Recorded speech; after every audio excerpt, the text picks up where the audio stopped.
Hello and welcome back to my channel. My name is Helen and today I have a leg workout and a little mini vlog for you. To warm up and mobilize today, I did 10 pendulum lunges on each side. So that is where you lunge forwards and then lunge straight backwards on the same leg. And then I did 10 side lunges on each side, and on these I focus on really pushing my hips back and then forwards. And then I went into a squat and a side bend. On the squat, I'm pushing my knees and my thighs as wide as possible, and then on the side bend, I'm really reaching up and trying to open my hip flexors and my obliques. And then I go into front kicks. You can do these holding onto something, or you can do them alternating like I am. And then from here, I'm going into a thoracic twist with a side kick. So this is like that supine twist that you do lying on your back on the floor. And then the last thing I do is a squat hold. I'm pulling my shoulders back and really putting my weight into my heels as much as possible.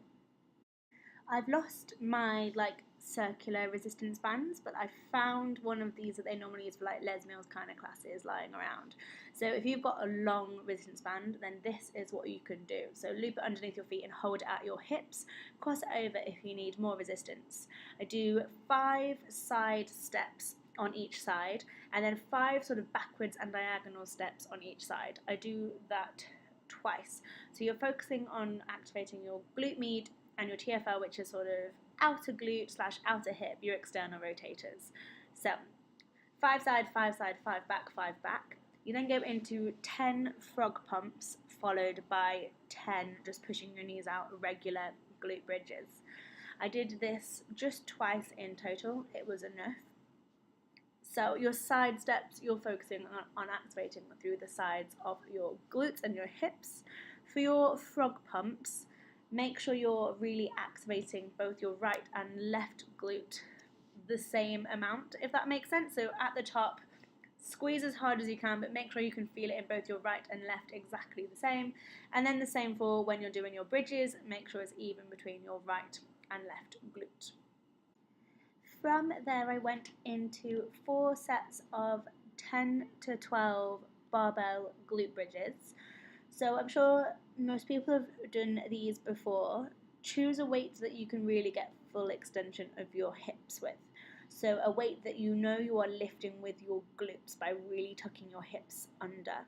If you feel anything in your lower back, then it's because your position isn't great and you're not getting a good enough tilt or glute squeeze. So obviously heavy enough that you can feel it, but definitely focus on technique on these and activating your glutes to do the lifting rather than your lower back to do the lifting. So I took my chin in because it really helps me keep my rib cage down when I do these, and really push into your heels as much as you can. And again, if it's like first time or second time, just go light and really get the feel of the exercise. From here you've got quite a sweaty superset. It is 15 kettlebell sumo deadlifts, supersets with 10 side lunges on each side. I used a Bulgarian bag for the side lunges, but you could 100% use a barbell or dumbbells or kettlebells. With your sumo deadlift, you're pushing your knees wide and your bum as far back as you can and making sure you have angry bum squeeze as you come up. You want your back to be as flat as possible, and then really push into your heels as you come up and you do the lifting.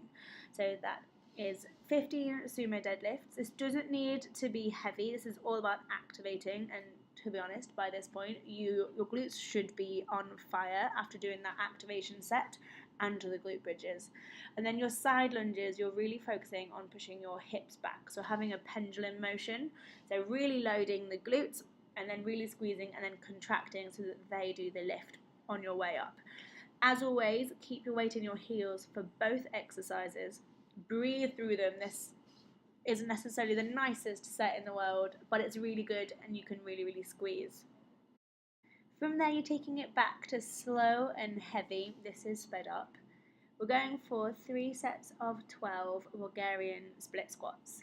Now, I've seen a couple of videos on YouTube going around that are sort of how not to do Bulgarian split squats, how to do them properly, and my advice is just make sure you're feeling it in your glutes. If you're feeling it somewhere else, then you need to change your position.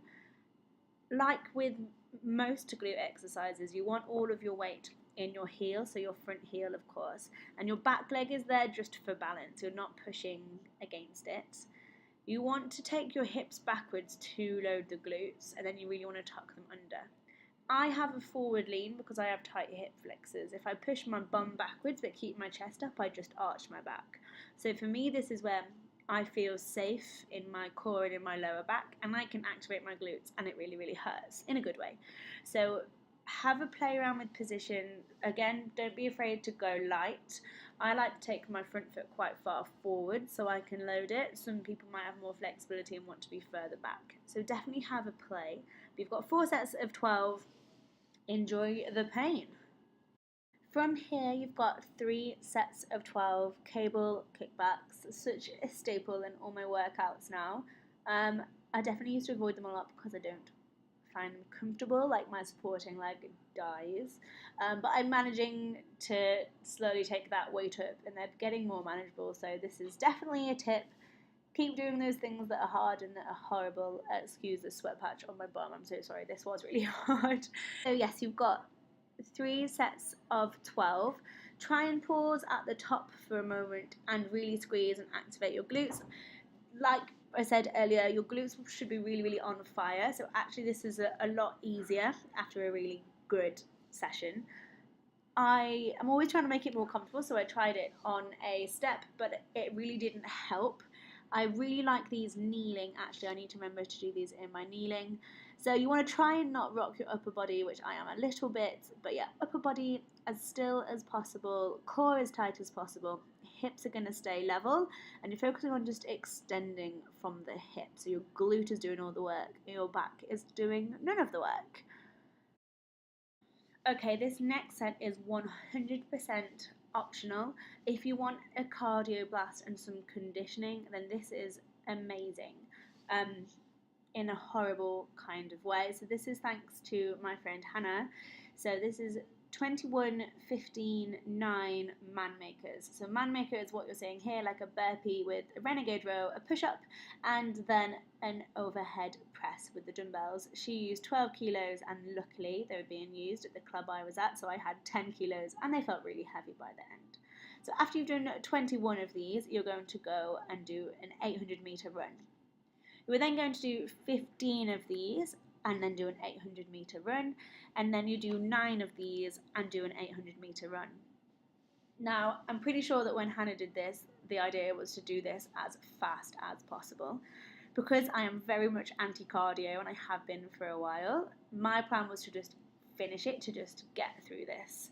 So if you're going to give it a go, if you're pretty fit, then I would say do it as fast as you can, go for a time, and then you can do it again and beat it. If, like me, you don't do much cardio but you want to give it a go, then I still recommend doing it, but just work on keeping going. So don't worry about absolutely sprinting. I mean, you're still going to be knackered, let's not lie. But yeah, so that is 21, 15, 9 Manmakers with an 800-meter run in between your sets. Oh. The final exercise of the day is your glute burnout. It is on the hip abduction machine, which is one of my favourite machines if you go heavy enough. You're going to do a drop set. You're doing 15 reps with a squeeze and a pause at the back of the movement, and then you drop the weight and you do 20 reps. Now make sure you're squeezing with your glutes and you're not swinging. I've sped this up and I always feel like it looks like I was swinging a little bit when it's sped up, but I promise that this is slow and squeezy and it hurts. You do 3 sets of that drop set. So 15 reps, drop the weight, 20 reps, and then rest, and then repeat that 2 more times for 3 sets in total. Home from the gym and I've showered and done a face mask. And that was the hardest workout I've done in so long. I don't know how long I was at the gym. I think like almost 2 hours because I did like my full warm up and my mobility. I didn't stretch or foam roll though, which was really, really bad. But oh my gosh, if you try that workout without that cardio conditioning in it, I think it's going to be brutal. Like by that point I was already dying. And yeah, if you try it with that cardio, oh my gosh. Oh, it was horrible. I didn't film every single set of it, but I was genuinely dying. My Aim was just to get through it. If you do it with like speed, then oh my god, well done. But yeah, that 21, 15, 9, that first 21 was horrible. And then you do that 800 meter run, and I'm not a runner, so that 800 meter run was worse. And then the 15, 9 Manmakers, like, I just found a rhythm and got through them. So they were definitely faster than my 21, obviously, but they were faster actually in terms of like rep to rep as well, I think. And I just was like trying to get through the runs without walking, and I think I walked on the middle one, and in my last one, because it was my last one, I did faster. But oh my god, yeah, so I recommend it. I can feel my glutes so much. I'm so glad I did glute activation. Normally I'm a little bit lazy with it, but I think it really, really helps. So yes, and I'm gonna make some food.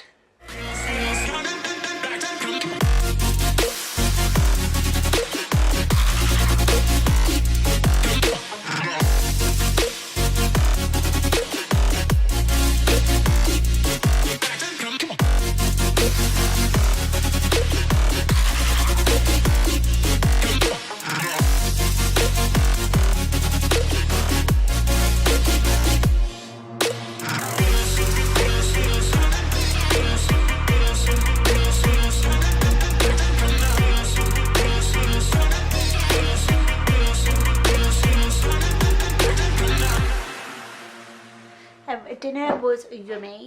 We put cheese in it first rather than on top, because I just thought that that would mean that we would use less cheese. So we use like 30 grams between us, which is one portion, instead of pouring like 2 portions on top each. Anyway, and then we've food prepped. So these 3 are Ash's. He prefers sweet potato to pasta, and I just have one with pasta and one with sweet potato. And we have extras here, and I'm going to boil some eggs for snackers, and then take in some oats as well. This is the best thing ever. Well, they're really annoying to clean. This is the 3rd meal of the day, so I've got loads of veg and 2 eggs and a bagel. And then Ash has 2 eggs and he's having 2 bagels, and then this is leftover meatballs from last night. And yeah, tomorrow I'm gonna MyFitnessPal everything. See you in my next one, and until then, stay happy and healthy. Bye!